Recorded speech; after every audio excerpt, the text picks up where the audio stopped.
여러분 안녕하세요. 유튜브 35일차 미래의 작가 해피영희입니다. 여러분 오늘 하루도 잘 보내셨어요? 오늘은 어제에 이어 최은영 소설집 내게 무해한 사람 그 마지막 이야기입니다. 이 7번째 소설은 아치디에서인데요.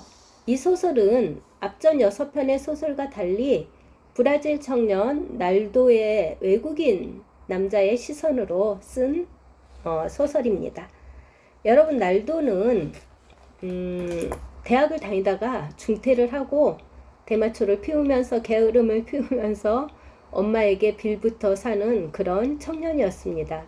그가 그러기 전에 아르바이트를 할 때는 해변에서 아르바이트를 했는데 아일랜드에서 휴양차 온 일레인이라는 여자와 썸을 탄다고 해야 되나 사랑에 빠졌다고 생각을 해요. 자신은. 그래서 일레인이 아일랜드로 돌아가고 나중에 너무 보고 싶어서 간다는 말도 없이 무작정 찾아갑니다. 그런데 일레인의 반응은 차갑습니다. 그리고 선이 정확합니다. 날도는 너무 상처를 받고 이제 자신의 고향 브라질로 다시 가려고 합니다.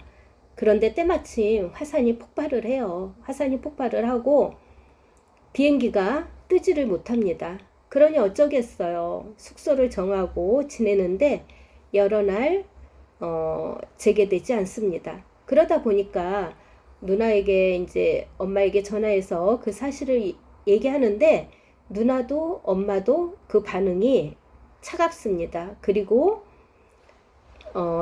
엄마는 그렇습니다. 모든 카드 이제 너희에게 더 이상 경제적으로 지원하지 않겠다 해요. 그래서 이제 어느 날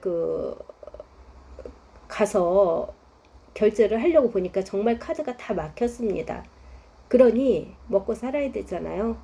날도는 그 숙소 주인에게 어디 일할 데 없냐 이렇게 물어봐요. 그래서 숙소의 그 주인 소개로 저 시골 마을의 아치디라는 곳에 일자리를 찾아갑니다. 그곳은 사과 전지하고 봉지 싸고 이런 일을 하는 데예요. 그리고 거기는 일을 끝나면 저녁에 이렇게 나가보면 어디 하나 가서 누구랑 말을 섞기도 그렇고 그런 곳입니다. 그러던 찰나에 날도가 이렇게 지나가다가 성당에서 영어 동아리 회원을 구하고 있는 거를 보고 갑니다. 물론 이제 그 브라질에서 대학을 다닐 때 영문학과였어요. 그래서 이제 가는데 거기에서 한국에서 온 하민이라는 여자 아이를 만납니다. 하민은 정말 무관심해 보이고 웃음도 없고 그렇습니다. 그래서 집에 가는 방향이 같음에도 불구하고 거의 말을 하지 않고 이렇게 갔죠. 그러다가 이제 어느 날 하민과 좀 친해지고 하민이 자기의 이야기를 합니다. 날도 너는 왜 이곳에 있어? 이제 물어보면서 자기의 이야기를 해요. 자기가 어떻게 왔는지. 한국에서 하민은 간호사였습니다. 호스피스 병동의 간호사였는데 자신의 이중적인 모습에 너무 환멸을 느꼈습니다. 그리고 그 간호사들 처음에는 엄청 친절하고 왜냐하면 그 호스피스 병동이라는 게 마지막 가는 사람들의 환자들이 있는 곳이잖아요. 그러다 보니까 마음을 나누고 감정을 나눠서 이렇게 대하다가 연차가 거듭될수록 일에 취하고 또 일은 잘하지만 3교대를 하다 보니까 이게 직업적으로 된 자기의 모습이 너무 싫었습니다. 거기에 또 우리나라는 어땠어요? 여자라는 이유로 내가 번 돈도 오빠 학비에도 보태고 또 오빠 결혼 자금에도 보태고 이랬잖아요. 하민도 마찬가지였습니다. 오빠가 결혼 날짜가 잡히고 엄마로부터 너가 번 돈을 오빠에게 좀 투자를 해라 이런 식으로 들어요. 오빠가 이 다음에 돈 벌어서 갚지 않겠니 이렇게 얘기합니다. 하지만 먼 훗날 오빠가 갚기는커녕 그렇죠. 이 모든 것들이 하민에게는 실증으로 다가오고 이제 그 삶에 낙이 없어요. 그러다 보니까 하민은 아일랜드라는 곳에 가서 그 대학원을 공부해야 되겠다 이렇게 생각을 한 거죠. 그래서 아치디라는 곳에 와서 낮에는 목장에서 일을 하고 또 밤에는 공부를 하는 그런 여자였습니다. 하민이 키우는 말은 8마리가 있어요. 그 중에서 한 마리를 좋아하는데 그 말은 정말 게으르고 나이도 많고 이런 말이에요. 이런 말이고 말도 안 듣고 이런 말인데 하민은 그 말에게 애정을 갑니다.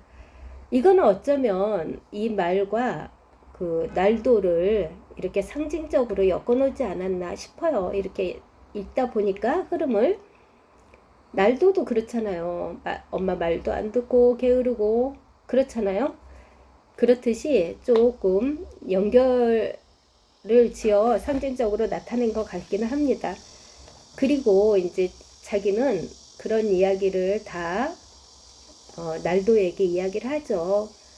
그러면서 날도에게 너 왜 여기 있어 그래요. 그러니까 이제 날도는 여기에 있을 필요가 없잖아요. 자기는 그런 상처를 갖고 왔지만 날도는 그게 아니었잖아요. 그런데 날도도 자기의 이야기를 합니다. 하민의 이야기를 듣고 보니까 자신이 가해자가 된 느낌이에요. 왜냐하면 엄마에게나 누나에게 의도치 않게 일단 얼마나 엄마와 누나가 외로웠을까 이런 생각을 합니다. 자기 자신을 이렇게 돌보면서. 그렇지 않겠어요? 하민이 오빠한테 모든 거를 뺏기고 경제적으로 이렇게 했듯이 날도도 자기가 누나로부터 경제적 지원도 받고 엄마로부터 받고 본의 아니게 가해자가 된 느낌입니다. 그런데다가 자신은 학교 다닐 때 이제 아빠가 항상 그래요. 너는 그렇게 작고 여려서 어떻게 남자 구실을 할래? 이제 뭐 그러죠. 그러다 보니까 작고 여리다 보니까 학교 다닐 때 이제 많이 맞기도 하고 그렇습니다. 그러니까 그 작고 약하다는 그 이유 때문에 자기는 또 피해자가 된 거잖아요. 그래서 날도는 하민의 이야기를 들으면서 자기가 브라질에서 생활했던 그런 거를 회상을 합니다. 이렇게 두 사람은 이제 서로의 이야기를 하는데 하민이 먼저 걸어서 가요. 그런데 그의 어깨가 들썩이고 이렇게 하는 것이 하민이 울면서 가는 것 같습니다. 날도는 그거를 알지만 그냥 바라보며 조용히 속도를 맞춰서 뒤에서 따라갑니다. 여러분 때로는 이렇게 그 타인의 아픔을 그냥 바라봐 주는 것만 해도 어쩌면 가장 큰 위로가 아닐까요? 저는 그렇게 생각합니다. 내가 그 날도의 이야기를 들으면서 위로를 받은 거잖아요, 하민이.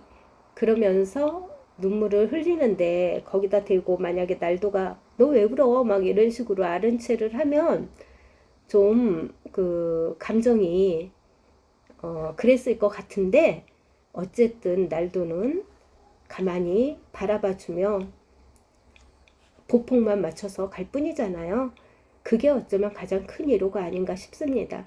그로 인해서 두 사람은 이제 조금 친해지고 뭐 점심은 둘이 만나서 뭐 샌드위치를 같이 먹는 등 이런 식으로 친해지고 뭐 해변가에 그 동아리 회원들이랑 같이 여행도 가고 이런 추억거리가 많이 이제 생겨요. 그러다가 날도는 이제 브라질에 돌아가야 되겠다라는 생각을 했고 하민도 대학원에 합격을 하게 됩니다. 그러면서 이제 두 사람이 이렇게 이야기하다가 하민이 그래요. 내가 먼저 떠나려고 이렇게 말을 합니다. 그러니까 이 하민의 말에 두 사람은 또 이제 비장해지죠. 아무도 좋아하지 말아야지 결심하고 마음을 굳힌다고 해도 소용없어. 이렇게 그 하민이 도리어 이제 그 상처받는 것처럼 보이잖아요. 그 이유를 알 수 없지만 날도도 역시 당황스럽고 화가 나기는 마찬가지입니다.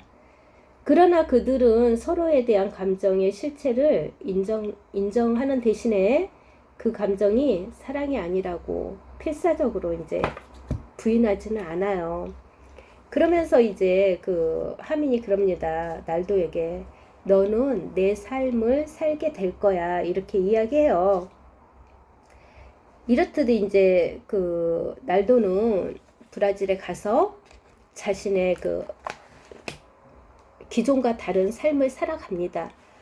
이렇게 이제 두 사람은 그 뭐 격하게 사랑을 시작한 것도 아니고 또 우리 이별이야 하고 헤어진 것도 아니잖아요. 이런 거를 통해서 우리가 무엇을 생각할 수 있을까요? 여기서 이제 작가는 이런 거를 좀 가르쳐 주고 싶어서 이런 글을 쓰지 않았나 싶어요. 그러니까 우리 사람들이 어떤 상처에 매몰되지 않고 자신의 일상으로 돌아와서 조금 더 성장한 우리의 삶을 살 수 있다는 거. 그러니까 관계라는 거는 독점이 있을 수 없잖아요.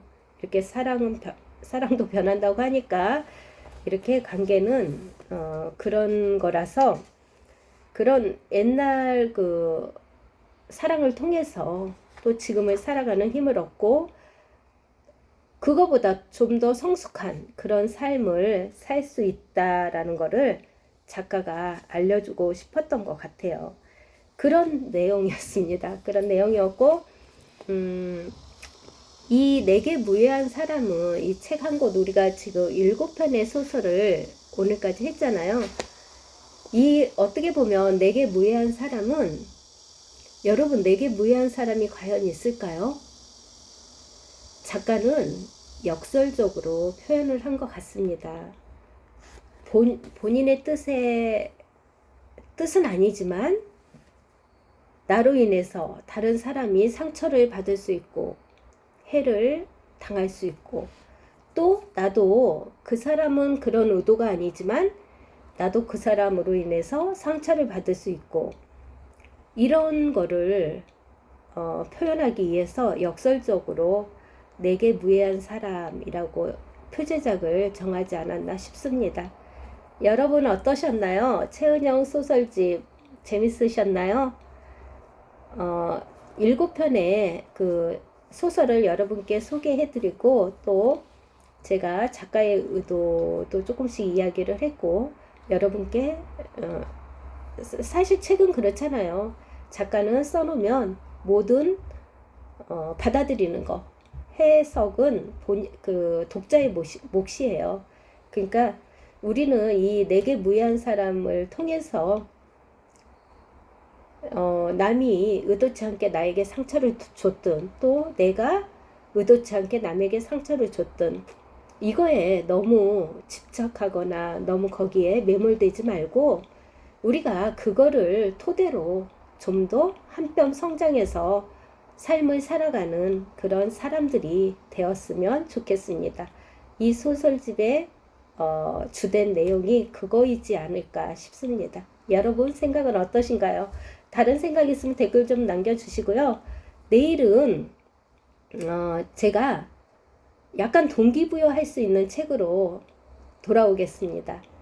김미경 강사이자 뭐 잘 아시죠? 제가 한때는 굉장히 김미경 강사님의 그 책을 많이 읽고 동기부여가 굉장히 많이 됐었어요. 그런데 이번에도 최신작을 통해서 또 저도 동기부여를 받았습니다. 그거를 내일은 여러분과 함께 나누고자 합니다. 여러분 내일도 기대해 주시고요. 오늘도 함께 해주셔서 감사합니다. 여러분 나가시기 전에 좋아요, 구독 아시죠? 여러분 사랑합니다. 내일 또 만나요. 안녕.